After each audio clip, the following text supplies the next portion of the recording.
Hello and good evening, everybody. It's the Women's Football Today show again. We're here with our Talkback Show. It's a show where it gives you the opportunity, you the fan, the opportunity to join in with the show, get on air, get your views and opinions across, talk about the game you've watched today, talk about the club that you follow, talk about other fans, talk about your manager. We've had a few managers leave in recent times, 2 this week. 2 prominent Women's Super League managers have left. And so it's just a show for you guys. If you want to get involved, check in the description box on YouTube. And there's a link there. Click on that link, follow the instructions. Within 30 seconds, probably 15 seconds, if you do it right, you'll be backstage and eligible to be drawn up and come on live with me and have a chat. Obviously, as I said, it's FA Cup 5th round weekend. Well, weekend, 7 games today. There's 1 game later in the week. I think we'll start off by going through the scores. And we'll do that before we bring any guests on. And I'll have a few comments I'll make about the FA player, because fans aren't happy. Here we go with the scores today. Manchester United 2, Leicester City 3, Brighton and Hove Albion 6, Huddersfield Town 0, Blackburn Rovers 0, Charlton 1, Birmingham City 3, Southampton 2, Tottenham 2, Sheffield United 1, Man City 2. That's wrong. Sorry, guys. I pulled this off Google. Let's move that. You'd think they'd get it right. You think I'd get it right. I'll tell you actually, I'm going to tell you something now. One of the reasons we got problems in the game. This is the BBC website 20 minutes before I went live on this show. This is 20 minutes before we went live. Not a single score has been updated. All those games are finished. Not a single score has been updated. Poor show. So you'd think on the FA website, you'd get a better thing. Well, almost there. They got 6 of the scores, but the Manchester United score isn't there. So I've been searching for a graphic with all the scores. And so my apologies for getting wrong scores, but it's a crazy situation. So I'll go through the scores again, and I'll add that Man United one in, which has been excluded from. This is from the FA's own website. So we got Manchester United 2, Leicester City 3, Brighton and Hove Albion 6, Huddersfield Town 0, Blackburn Rovers 0, Charlton Athletic 1. We've got the Manchester United one in there. It's a crazy situation because it was the first game played today. Birmingham City 3, Southampton 2, Man City 5, West Ham 1, Arsenal 9, Crystal Palace 0. Now you look at that. There's 6 results there. There were 7 games today. So they've decided to miss off a game as well. It's just crazy. So my apologies. They missed off the Spurs game. So they've missed off the Spurs. I'll put it up there. Wow, what a messy start to the show. Spurs beat Sheffield United by 2-1 in extra time. So wherever you look, so this was going to be my gripe anyway. Okay, and I'll get that gripe out of the way. It's something we talk about almost every single week. And before I bring my first guest in, I'll talk about this. So my rant, I'll get my rant in. It seems every week we're talking about this, where it's inequalities between the men's and the women's game. We're talking about really poor showing. You know, I'll show you again. That's the BBC. BBC could not be bothered to put scores in. It couldn't be bothered. Okay, that was Google. When I searched on Google, they've got 1 score incorrect, the Man City West Ham. Actually, someone told me about that. I should have remembered. And they've not even bothered to put the Arsenal score in. Okay? And this was the FA's own website, which has not got the Spurs game. So wherever you look, you've not found it. And there's another comment from fans. They were very unhappy that not a single one of these FA Cup 5th round, it's not the first or second round or a preliminary round. It's the 5th round of the FA Cup. Okay? Only 8 games, 16 teams. not a single game was available on the FA Player. Not a single one. You got the Everton game, which is on Thursday against Chelsea because they're in the Champions League tonight. That's going to be available on the FA Player. Not a single game available on the FA Player. I believe nothing on the BBC or BT, who've got the rights for the FA Cup. I think that's right. Nothing. So you had to go and look on social media. Okay. For instance, I watched the Huddersfield Town game against Brighton. That was on Brighton's YouTube channel. No audio. Well, there was audio. There was no commentary. It was just an audio feed from the obviously the players and the staff at the ground. There was also on YouTube. I was trying to keep an eye on the Blackburn Rovers versus Charlton game. That was on YouTube on the Blackburn Rovers YouTube channel. They had commentary there. Man United's game against Leicester was on MUTV. Man City's game against West Ham was on Man City's app, which is £2 a month. Spurs, couldn't find the Spurs game anywhere. I think the Arsenal game was on arsenal.com on the website. So I think you could go and watch. Some of them you could get for free. And the Birmingham City game against Southampton was available on Facebook Live on Birmingham City's Facebook page. So you could go around and look and find these games if you wanted to watch them, which is what I did. But I think it's pretty poor from the FA. It's pretty poor from the clubs as well. Spurs, a women's Super League club, apparently couldn't put a stream up. I asked them on their Twitter account. They never replied to me. There was no stream for an FA Cup fifth round game. FA Player, nothing. So what do fans do? And you either pay to watch it on Man City's, pay to watch it on Man United's. And the others were free, but you had to go and hunt around for them. So I just think that's a little bit unfair. I'll take a couple of comments. Richard, it's poor. Yeah, I won't call it out. It's what we do. Craig, hi, Craig. Nice to have you on tonight. Pretty sure they don't update the scores from the league games too while it's happening. Definitely championship games. Arsenal's also on Twitch, I believe. See, that's it, Craig. Clubs are having to do this, and which is fine. But surely the FA, a prestigious competition, the FA Cup, the Women's FA Cup, surely they should have some games available on the FA Player. And another thing, I mean, this is my own gripe.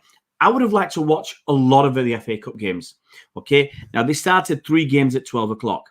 So you know, unless you've got 3 sets of eyes, unless you've got 3 sets of eyes, you can only watch one of those games, which is what I did. Tried to keep, you know, it's difficult trying to have 2 streams open, trying to watch. You need at least 2 devices. Then another game started at 12:30. So you could watch a few minutes of that game, at, you know, obviously while those were at half time and at the end of the game. And then I think there's a couple of games started at 2 o'clock. That's Man City and I think the Spurs one. And then the Arsenal started at 3 o'clock. So you could have watched the second half of the Arsenal game. But why couldn't they split these games up a little bit? Why couldn't they do that? Well, I have no idea. No one's told me. Why couldn't we have some of the games on Saturday? We've done it before. A few weeks ago in the Super League, we had, I think, 3 or 4 games on Saturday, 3 or 4 games on Sunday. So you could split it up. Why couldn't they do that with the FA Cup? I'll repeat, it's the 5th round of this prestigious competition, 7 games. Why couldn't we have had 3 games on Saturday, 4 games on Sunday, or at least spread them out? I understand why you can't play in the evening. That's fair enough. But surely they could have found a better way. A better way, you know, maybe even having a game starting at 4 o'clock, finishes before 6. That's a possibility. We could have been able to, I think we should have been able to watch 4 full games. So that's disappointing. Anyway, that's my rant over with. Messy start to the show. I'm going to bring in our first guest. I'm really pleased he's on today. Phil, are you there, Phil? I am. Hello. Oh, Phil. I know. Phil, my good friend Phil. I've got to say, Phil is, if I remember correctly, a Crystal Palace fan. Indeed, yes. For your sins.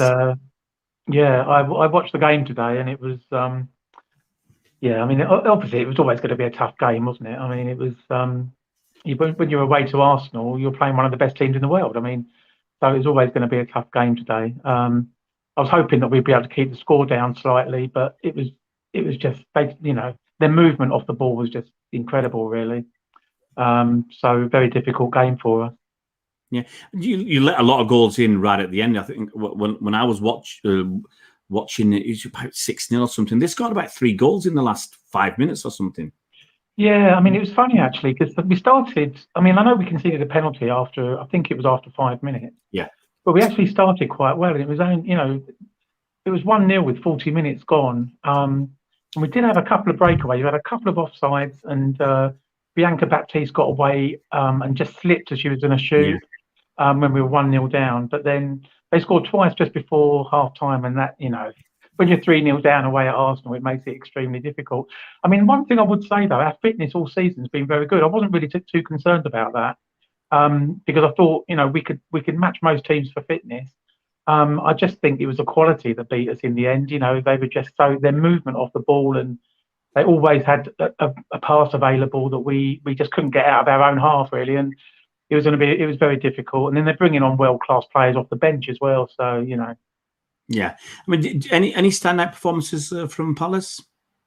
Well, I think the whole team actually battled really well. I mean, they never gave up, and that's the one thing I'd say about this team.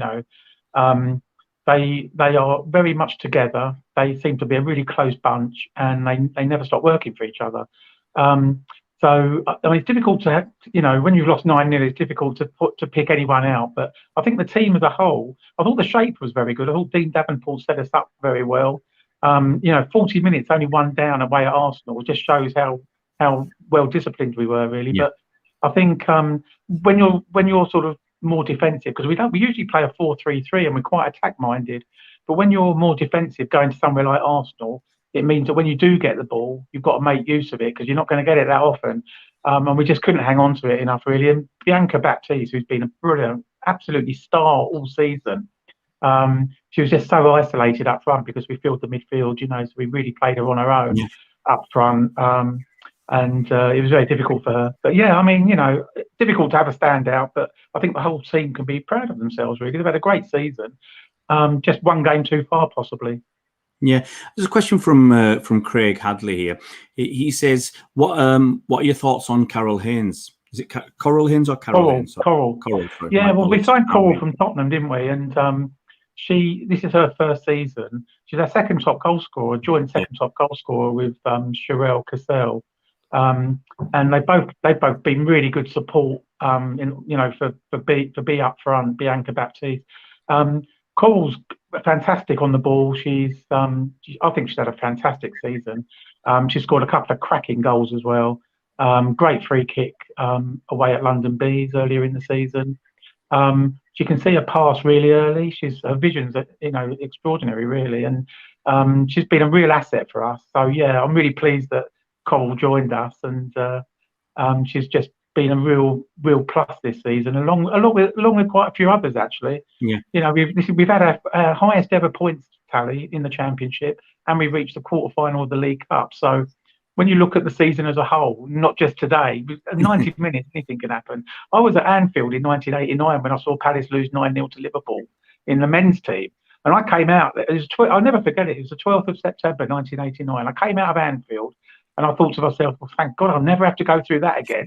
and then we've lost 9-0 today. But, at the end of the day, it's 90 minutes, it can happen. I think, is it Southampton have lost by 9 twice in the last couple of seasons? They're men's team, So men's team lost 9-0 at home to Leicester City. At home, to Leicester, I think, yeah. Yeah, and I think Liverpool smashed them as well.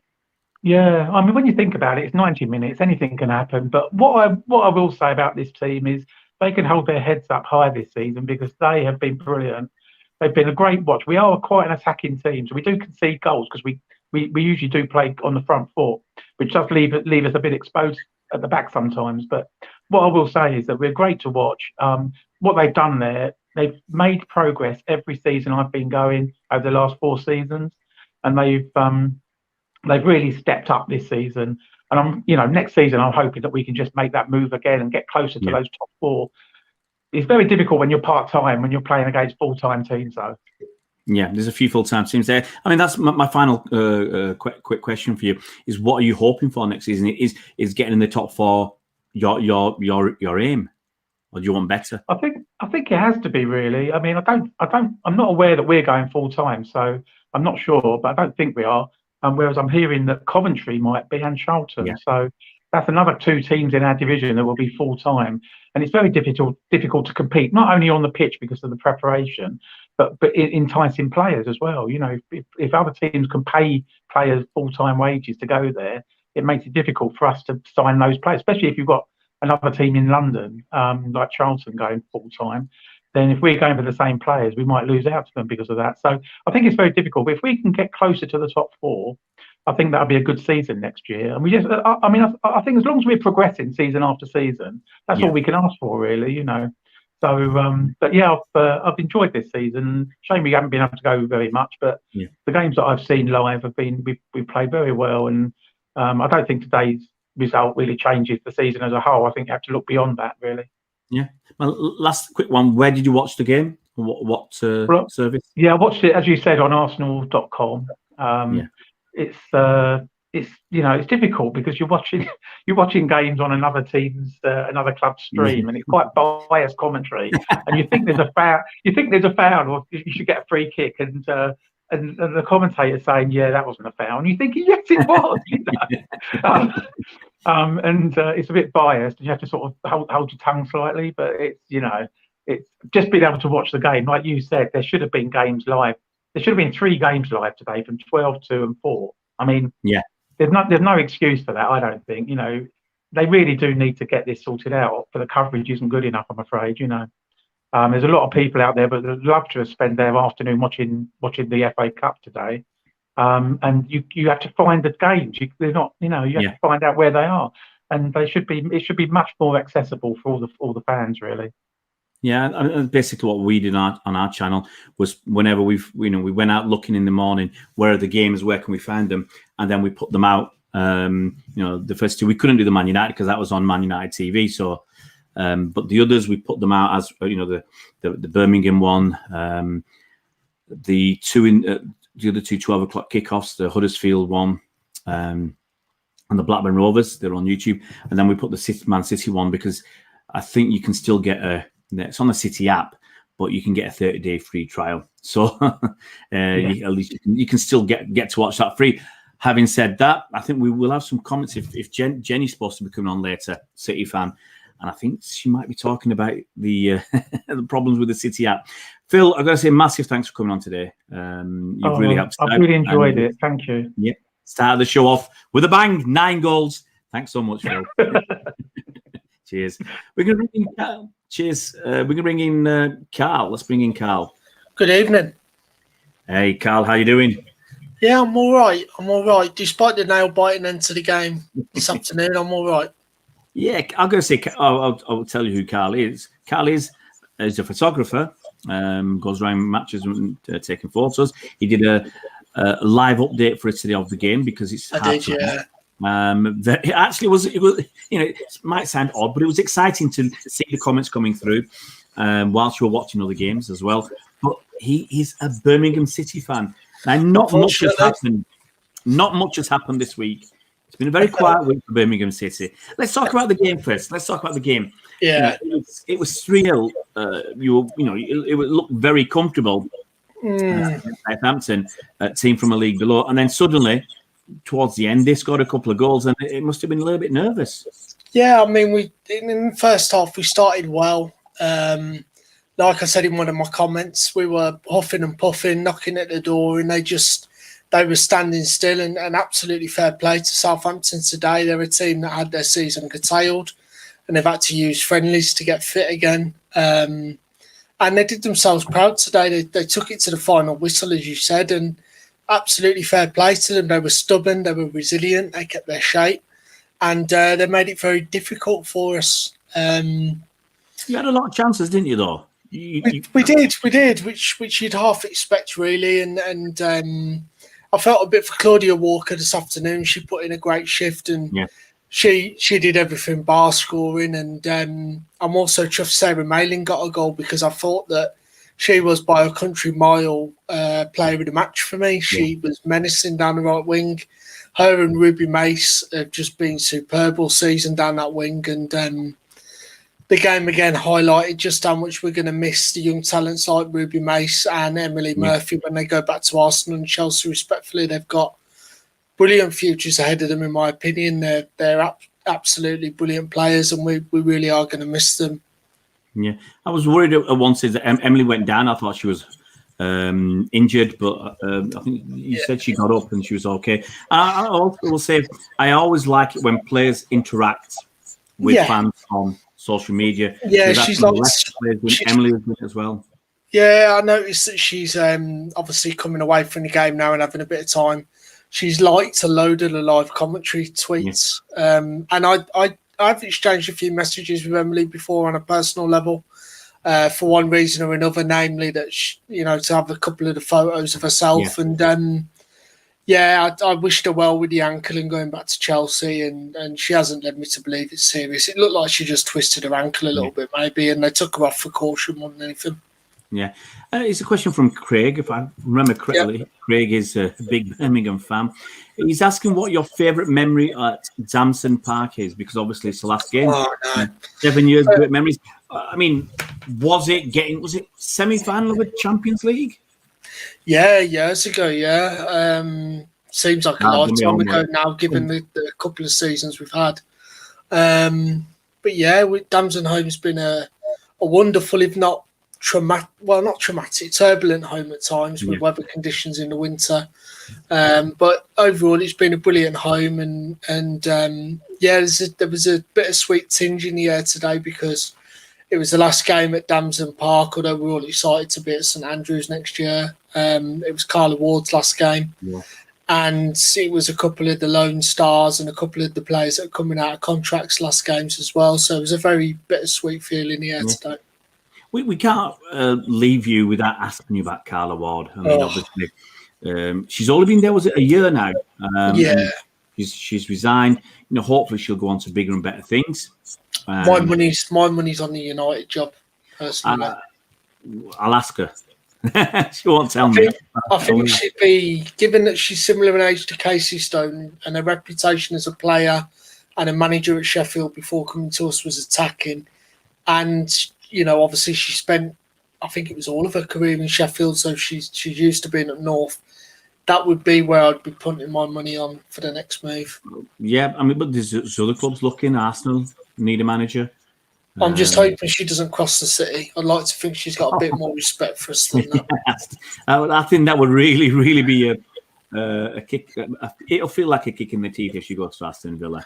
Although, like I said in my video Friday night, in the press ahead of the Villa derby, the other game, she did say, and I quote, Villa are a good club run properly. Yeah. What do you want to see then for Birmingham next season? You go into the big stadium at St Andrews. I think that can be a positive. But what do you want to see change to make players' lives better and actually get some better results? Yeah, all the stuff we saw in the press about the open letter from the players, the inadequate facilities. When Carla came in, she only had 8 players. I think we're down to 3 or 4 players now without contracts and loan returns.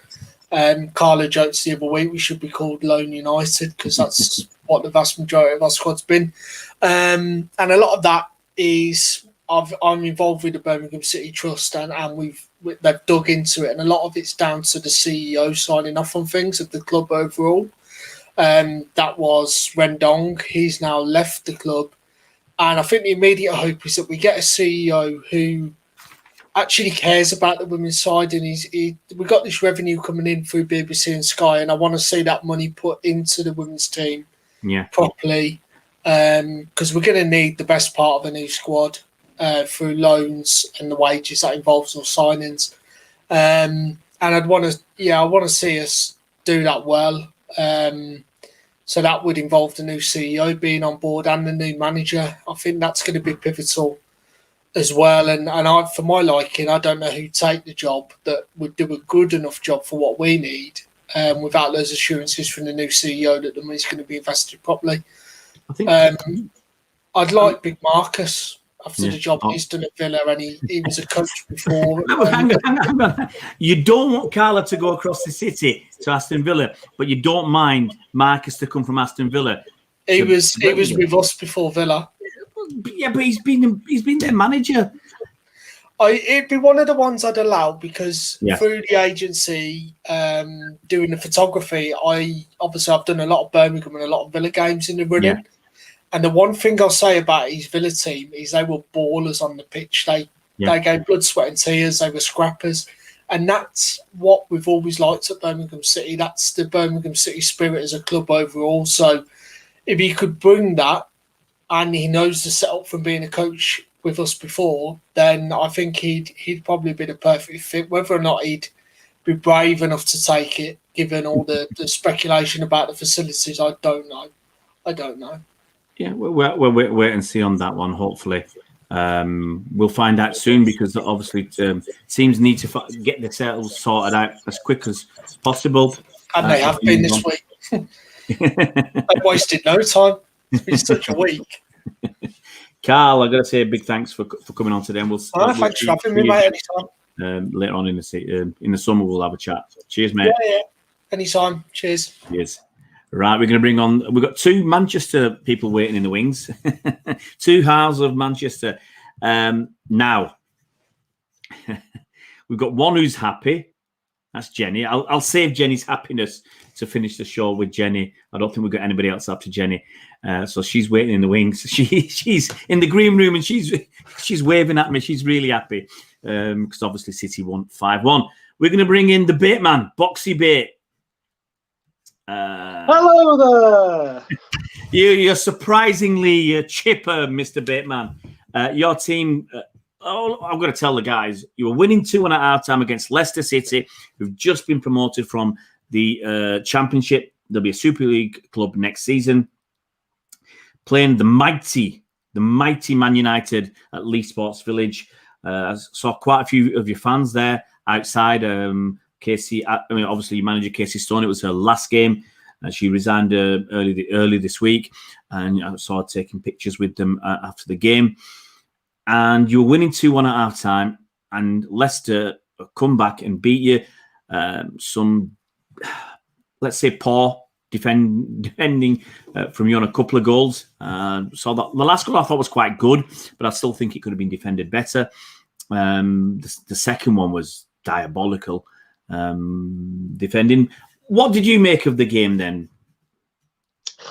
I think we started off well, but then we weren't very good box to box. In the middle, we were fantastic, but when it came to either finishing our chances or defending them, yeah, that's where we lacked. And we were without 7 key players today. And we had Leo Goulton and Kirsty Hansen, who were, I think, 2 fantastic players. But we were reduced to the bare bones. You look at our subs bench today, it was just, it was about 10th choice players there, with all respect. And that's the difference between, say, us, Arsenal, Chelsea. You take a few players out of those teams, and they can still pick international players. We just don't have the squad at the minute, and it doesn't surprise me. We're really still a young team. You've got the name and the badge and everything, but off the pitch we're a shambles. But on the pitch we should have done a lot better today. We had so many chances, high over the bar, wide, not hit hard enough, whatever. Easy save for the keeper. But to be fair to Leicester, fantastic weekend for their men's, no doubt about it, and they probably got some extra motivation from that as well. But obviously we know what it's like to win the Championship and the buzz you get from that, and the extra lift that gives the players that think they can climb mountains when they possibly couldn't. We got to the semi-final of the Conti Cup, for example, when we were in the Championship. So we should have known what was coming and what to expect. But on the day, we just failed. I don't know if that was because of the news that Casey Stoney put out, or what. But on the day, we just weren't good enough, unfortunately. Yeah, it's something that we had a show that we put out yesterday. The manager or the coach's point of view. We had a couple of managers on, Willie Kirk from Everton and Gemma Donnelly from Blackburn, and it's something we chatted about, whether resigning a few days before a cup match, your final game of the season, was the wisest thing to do. Some teams can lift themselves. I mean, Birmingham put on a good display today to beat Southampton, plucky Southampton. But it can work against you as well, and it seems to work against United. Can I ask you, Adam, Casey's gone out on a whimper. How disappointing is it? Not just the fact you lost the game, but a great manager who's been with you since 3 years, isn't it? Since the reformation of Man United women's team, and for it to go out on a whimper, how disappointed are you as a fan? Honestly, I'm just devastated, heartbroken, because she was our heart and soul of the club. We've had players come, players go. Lizzie Arnott's at Rangers now, for example. Players have come. She stayed. She was here literally when there was no team. It was only her. She got the coaches. She got the players to begin with. She was our club, our women's team. And for us to put on a performance like that and to end it like that, I mean, in a way, I look at Arsenal with Joe Montemurro and the way, he's left there on a really superb high. And the same could be said for Birmingham with Carla Ward and how they've got out on a high. And I'm envious. I'm jealous of that. We didn't do that for Casey, who for us is just as vital, if not more, than those other two, because she created this. She was so important, and those above at the club did not see that, and they've lost such a key player. Wherever she goes next, with America or wherever, we're going to be such the poorer without her. And I can see an exodus of players now leaving us, and I do not know what the future holds. I honestly don't. Well, my final question is going to be: have you got any idea who might be your next manager? Who you'd want it to be? I mean, I was up for having Matt Beard, but then he left Bristol to go to Liverpool. I mean, obviously ex-Liverpool and all that, but players move about in the women's game more than the men's. So obviously we got Casey from Liverpool as well. So I would have liked him, but now he's gone and off the market. So, I mean, I would like Carla Ward, but she's still, I just don't know. Was she going to come from one, say, chaos club to another chaos? With all respect to Birmingham, they've had their issues off the pitch, and so have we off the pitch. And so it's whether she wants to have the same or similar hindrances, shall we say? Well, what if she gets the assurances? What if she gets the assurances? Will that be good enough?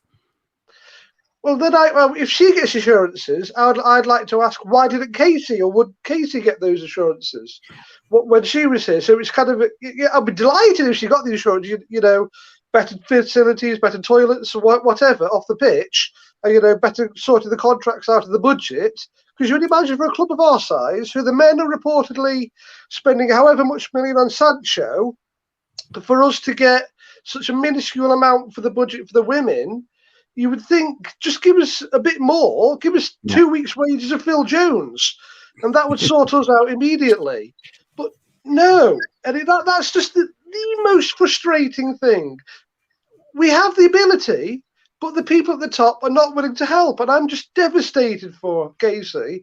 And whoever comes in, they're going to get the same issues. I don't want that for them. I really, really definitely do not. Yeah. I want the best for the manager and the players.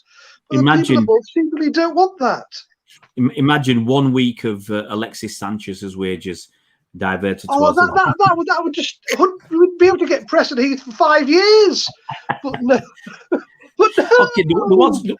Okay, here's my final question. Okay, and now I heard on the grapevine, on the French grapevine, that ex-Olympique Lyonnais manager Gerard Precheur, I'm sorry if I mispronounced that. Gerard, I can say. Pressure, I'm not sure. But I heard that he would be interested in the Man United job. He's got huge respect for United, and he would walk over hot coals to take this job. 2 years at Lyon, he won the Coupe de France 3 times in 3 years. He won the league 3 times in 3 years. He won the Champions League twice in 3 years. 8 trophies in 3 years. Then he went off to China, won in China as well. Probably made his money over there. I think that's the way. And there are Man United fans who would be against him coming. Look, he's about 60, 62 years old, but they would be against him coming in, not given any reason. Some have said because it's a man. Someone says because he's not English. But do you see any validity in their arguments or their weak arguments that they shouldn't get this guy who's won all that stuff, not just in the national leagues. He's won that 2 Champions Leagues. He's gone abroad in China. Whatever you want to say about that, he's gone there and he's done it there as well. If he wants to come, should you be looking at someone like him with his pedigree? I can understand people being, hesitant to begin with now because the pain and the open wound is still there from Casey. You've just left, and we absolutely adore Casey. So I can perfectly understand you saying, "Oh no, we don't want anybody to replace Casey. We don't want to think about the future." But the hard thing is, football moves on. We all move on. Time doesn't stand still for anyone. Unfortunately, as much as I would like to stay younger, that doesn't happen. So we have to think about the future now. And if he was interested, I'd be absolutely delighted if he was. But the thing is, fair play to winning all those trophies at Lyon, for example, and elsewhere. But if you look at Lyon as a club, men's and women's, the owner there absolutely fully believes 100%, like at Chelsea, behind the women's teams. And he gives the women's team everything they need, facilities, everything they need to be successful. And, fair play to the French League this season and actually having a title race between them and PSG coming down literally to the last game between them. But if he comes over here, and I'd be delighted if he did, honestly, somebody with his pedigree, he would still have the same issue as I said before. If he can somehow unite whatever players we have left, because we're already playing catch up in the summer. Players already renewing their contracts elsewhere, moving clubs. We've seen Chelsea sign a defender already for PSV for next season. Well, at the minute, we're on pause. We're on hold. Yeah, you need to buy. We have no idea who's going to come into us, who'd want to come into us, player-wise. So whenever he or she joins us, if it's him, fantastic. We are going to be playing at least the same about 2 or 3 weeks catch-up. We still don't know about pre-season plans. We don't know where we're going to be training. So there's a lot of issues for whoever comes in, and who knows what size squad we're going to have. We're only going to lose about 4 or 5 players from our squad already. So and our squad isn't the biggest anyway, as we've seen this season. We've got no DM for the start of next season because of Haley Ladd. So I honestly don't know what the future holds. I think like Arsenal, you're going to have to do, and other clubs like Birmingham and whoever else, you're going to have to move quickly because you've got the Olympics coming up. And that's going to have a huge impact because I suspect no business is going to be allowed to be done whilst the Olympics are going on. So you're going to have to really move quickly, get your manager in, get some new players in. You could be losing the 2 Americans, Heath and Press. Lauren James looks like she's out the door if you can sort the fee out. I mean, Chelsea have already got her shirt on the website, so you can get her name on the shirt. So it's all done. So you're gonna have to move quick, but we'll see what happens, and we'll keep in touch with you, Adam, throughout the summer. Sure, that's fine. Yeah. Cheers, mate. We're going to move on. Thank you so much for coming on. We're going to move on to the final person because there's a little matter of a Champions League game on later on, and I know people want to watch that and bring it in. Jenny, let's bring Jenny. Let's get in the big. How you doing, Jenny? I'm good, thank you. Good win today. You should be very happy. Tell us about that game. City have beaten West Ham by 5-1. It sounds like a thrashing. Was it as one-sided as that? I watched the game. I don't think it was. No, it definitely wasn't as one-sided as it seems because West Ham were really, really playing quite well. They equalised straight from the kick-off. So it was so quick that people didn't even notice what had happened. I don't think we were ready for them to kick off. Just get that and tell Claire I'm not available. Yeah, it was a funny old one. But West Ham in that first half. Look, we played. Man City played West Ham last week in the league and scraped to 1-0 win. It was a real old tough struggle. And West Ham, they changed their tactics up this week, and they were pressing much higher up the pitch and giving City a lot less space. Yeah, it was a crazy game. It was weird how that equaliser came on. But we always know that West Ham are always quite well. They're quite good at defensive. They can be quite hard to break down in some games. So, but we got there in the end. Yeah, I mean, Gareth Taylor, first season in charge, he started the last game of the season without 3 World Cup winners. He had them on the bench. That's Sam Mewis, Rose Lavelle, and Abby Dalkemper. Did that surprise you? Yes, it did a little bit, but whether or not it's giving him a rest for the next round, I don't know. They might have had a knock. You know, it's one of them. I was a little bit surprised. Yeah, I mean, I was surprised. I mean, I don't think Sam has been as good as she was earlier in the season. Abby's been pretty good. Esme kind of has taken over, which is a little bit of a surprise, but it's great for Esme Morgan to have been playing so much and playing in front or ahead of a World Cup winner in Abby Dalkemper. There's obviously a lot of rumours that Sam Mewis and Rose Lavelle will leave in the summer. We're pretty sure, I think Rose, is going. She's not played enough to be happy, I would assume. And there's strong links for Sam Mewis to go back to the States. Now, Abby Dalkemper has got a 2.5-year contract.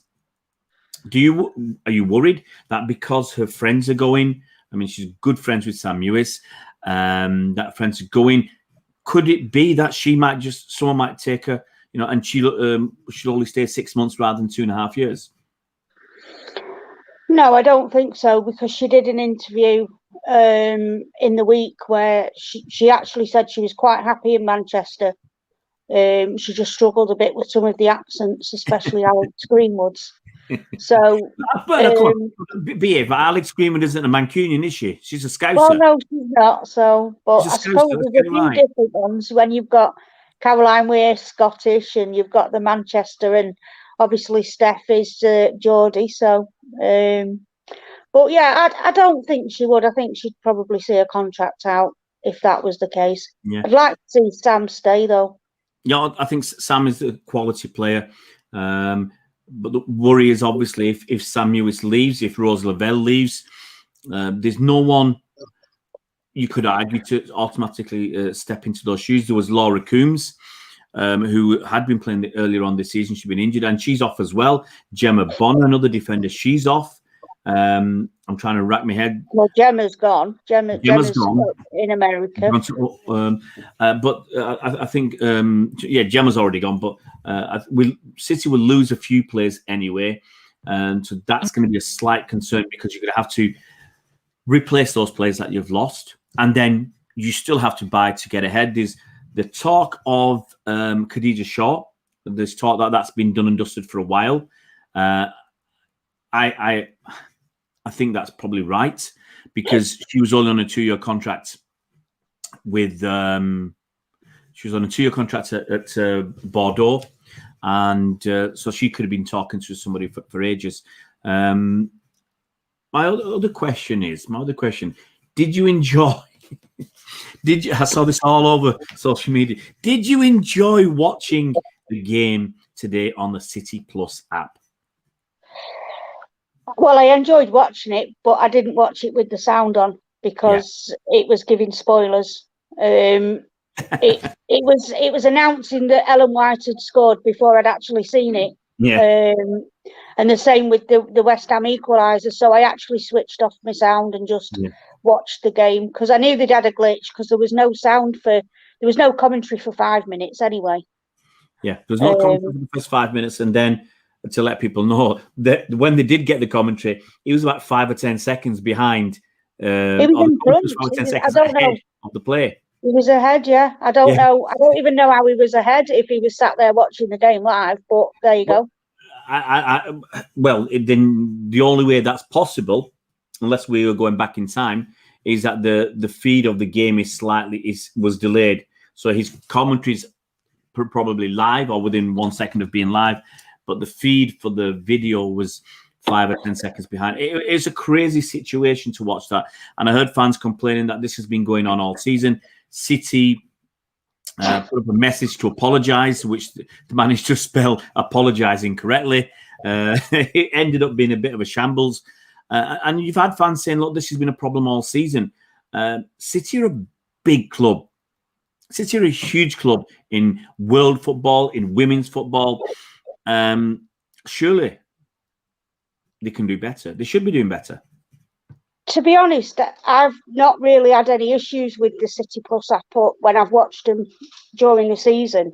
I'm obviously a bit disappointed that they couldn't put the game back to maybe next weekend or even midweek to allow some of the fans to actually go. Yeah. I just don't understand the reasoning at all, because it's not as big a crowd as what you would get over for the men's, and they're letting obviously men's the Everton game, they're letting the fans in for that. But I'm surprised that BT or BBC or Red Button, they weren't showing any of them, and nothing. It's crazy. Next season, obviously, it's all going to Sky, but BBC usually show a game on Red Button. Yeah. Why not take an FA Cup game? Yeah. It's the last game that could have been accessible. I mean, the thing is about what you said about not having fans at games, because obviously it's not going to start till tomorrow, the 17th. But Chelsea, because they're playing the Champions League tonight, they're playing against Everton on Thursday. Now, there's no fans allowed there, but surely, like you say, I don't know what the argument is, whether the argument would have been because of the Olympics coming up, we've got a cut-off, we have to do this. We've thrown this extra round of the FA Cup in when possibly they squeezed it in. Because the FA wanted to end it. The FA wanted to finish it. Yeah, but they maybe they squeezed the fifth round in to get ahead of some cut-off date they've agreed. But then you got Chelsea versus Everton, and Chelsea, off the top of my head, they'll have a few players that might be going to the Olympics. Everton probably as well. So you might have 4 or 5 players, 6 players. So I don't see why, for argument's sake, a game could have, say, the Man City one or any other, could have been played on the Monday. Looking at Man City, for example, the Man City men's team are playing on Tuesday in Brighton. So there's nobody playing at the Etihad this week. And the next game is on the 23rd. So surely they could have played on Monday at the Etihad Stadium, had some fans. Okay, I understand the expense that would be required to put on a game at the Etihad and all the other things around it is going to be expensive to only get 1,000 or 2,000 fans. I can understand why they didn't do it, but they could have done it at the CFA. CFA has. They could have done it at the academy. We could have played it Wednesday night if there was no other games on, or one night when there's no other games on at the academy. And I think the fans probably would have appreciated that a bit as well, as if it was a kind of a gesture from both the FA, because we've stuck by Manchester City all the way through, I know Jude has said in the past she's felt like she's lost her right arm, not been able to go. Yeah. And I've been a bit the same. I live on my own, so watching a football game on your own, it's not the same. Yeah, even when you do the watch-alongs that we've done with the OSC have been really good. But they're still not the same. You're still sat in a room on your own watching it. So, and most of the time you have the volume off anyway, because some people's feeds are slightly ahead of somebody else's. We used to get that with the people in the States, and someone says, well, I'm 10 seconds or a half a minute behind you guys because we're watching it on the BBC and they have to watch it on a stream, a legal stream, but because you're watching it on the internet, it is delayed. And so, they know when everybody starts jumping up and down that there's a goal being scored and they've got some happiness to come. So it was disappointing. I mean, Charlotte says fans were outside the Chelsea game last week. Surprised that was allowed. I saw fans outside the Man United game today, and not many. I saw a picture on social media, 8 fans or so, and Casey Stoney was there. I think those fans looked like they were part of supporters groups, and some of them were part of the media. They got media accreditation because they cover games, and so Casey was there saying goodbye to them. So it is a bit, as you say, it's disappointing that we didn't get this chance to say goodbye to some of the players, because some of the players will go. And some of our I mean, if Sam and Rose do go, then we've not had a chance to go and see them play all season. And I understand why we've not been able to go, but everything's supposedly coming back. they're allowing fans into the Etihad for the final game against Everton. Yeah. Why not just do it as a gesture to the fans? I think there's a few things you have to throw up in the head. Initially, there were test events, so like the FA Cup semi-final was a test event.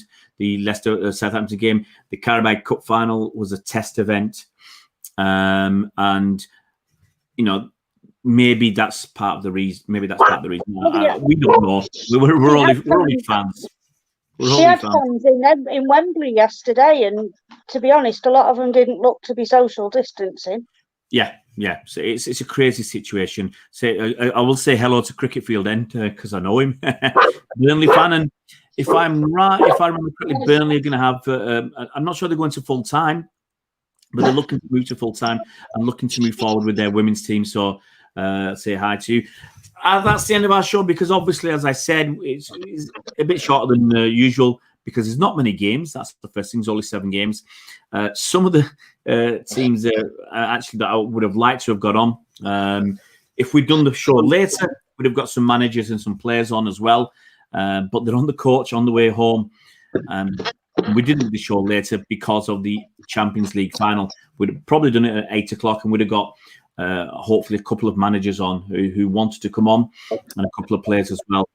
Just you can't. It's not easy to do it on a bus or a coach on the way back up the motorway with all the players around you. You know, it's a bit risky, especially if you've been beaten 6-0.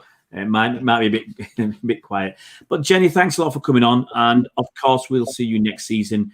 Hopefully, reporting outside grounds, and I think that's something you've been waiting for. Definitely, most certainly is. Thanks, everybody. We will not be disappearing. We will hopefully have another show if we can next weekend, and then we'll try to make this a more regular occurrence. Trying to find it's going to be difficult next season to trying to find a good time because with 4 games over a weekend potentially, it's trying to find a consistent time that you can have a show that gives as many people as possible a chance to watch and contribute and take part. As with whatever else is going on in football, because there'll be men's games, and so it's going to be difficult. But we'll work to try and find a solution and to get as many people involved as possible. And thank you everybody who's taken part, all our guests like Jenny and everybody who's commented. Hopefully, as I said, we'll do this on a more regular, consistent basis, and we'll build up, and people know it's here, and they'll know what time to come, and they can join in. And hopefully next season we will actually have a phone number as well. So if you just want to call in like a radio show, we'll do that. But a lot of people want to come on video, so we've gone with that for the time being. Thanks a lot, Charlotte, Craig, and everybody else for commenting today. Jenny, thanks a lot, and we'll see you over the summer. Thank you. See ya.